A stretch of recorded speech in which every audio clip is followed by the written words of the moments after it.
the steps in the secondary deal require that in the beginning you do sort of a big, deep valuation so far as you can on all the line items. So it's very important to have a quantitative background if you're working on executing secondaries deals.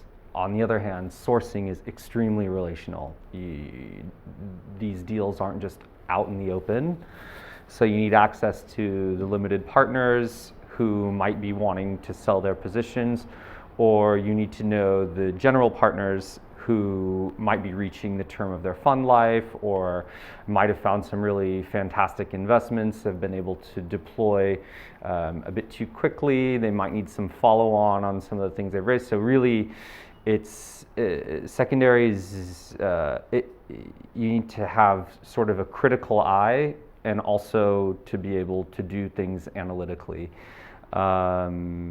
Profile for that just really depends on where you are in your career. If you're junior, you'll be doing a lot more of the number crunching, a lot more of the support. If you're mid-career or senior, it will be a lot more oversight, a lot more sourcing, a lot more sort of getting out there and being relational. So I think it takes really sort of 3 profiles to get a secondary deal done right, and it really just sort of depends on where you are. I don't know if you see it that way as well. I don't recruit, I work on them, so I'm not necessarily the best person to say. I can tell you what my profile is. I grew up at a bank, a big American bank. Most of you know me in the room already. My accent is a dead giveaway. I grew up at Bank of America in New York. I worked for a placement agent based in London, a small one who only did GP-led secondaries. So that's how I got my feet wet in private equity. A very, very, very tough place to start working. It's not. There's a lot to learn all at once. So it was a really great experience. And so the company where I work now, we're full service. We're small, but we're full service. So I think I've worked on sort of analyzing 2 GP-leds this year. We're working on executing one of them, and we're really just sort of hammering out the end of the details on one. Brokerage of LP interests, what's typically called in the interest of vanilla deal, that just is that's purely relational. You just have to know somebody who wants to sell something, or a GP who has an LP that wants out, or a GP that has a difficult LP that they might want you to help get them out for them. There's a whole host of different reasons why secondary transaction can be done, and thusly skill sets apply to each sort of motivation differently. I think it's good to be well-rounded, which is hard because nobody's really great at everything, but it's good to be part of a team that have members with complementary skill sets to get a secondary deal done. Is that okay? Did I answer that? Peut-être 2 choses. Yeah, go ahead.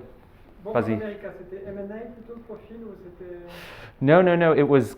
I grew up in portfolio management, portfolio consulting, and then I was a relationship manager. So more sort of analysis, consulting when I was earlier on in my career, and then pure sort of client management, relationship, business development, things like that.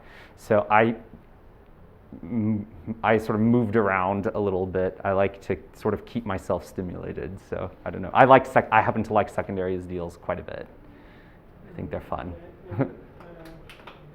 Et peut-être aussi, autre question, dans ton marché, parce qu'on voit à peu près sur le marché du LBO, c'est assez structuré, il y a des grosses firmes. Sur le venture, il y a des grosses firmes. Est-ce que c'est très granulaire comme marché? Est-ce que vous avez plein de petites entreprises ou est-ce qu'il y a des gros players?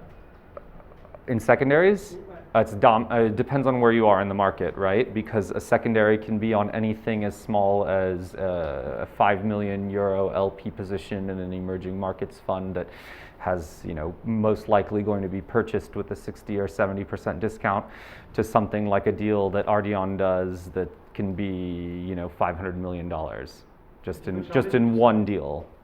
Et toi, You tu can- parles de tout ou non? In my company, no, we don't do deals. We don't typically do deals that big. We're a small shop. We're 4 people, so and we also do primaries as well. So it's a function of what we can get done. It's a function of our human resources, what we're seeing in the market. What we're seeing in the market now in terms of secondaries is a huge slowdown in activities. If you aren't a distressed seller, it's not the best time to sell because the valuations are starting low. And more often than not, I mean, if you look at the sort of the averages, the average would show that there'll be a discount. That all changes based on whether it's VC, whether it's what the motivation is, what the quality of the assets are. But unless you're a very distressed seller, you're not motivated to sell right now because you're going to get a discount on an already low valuation.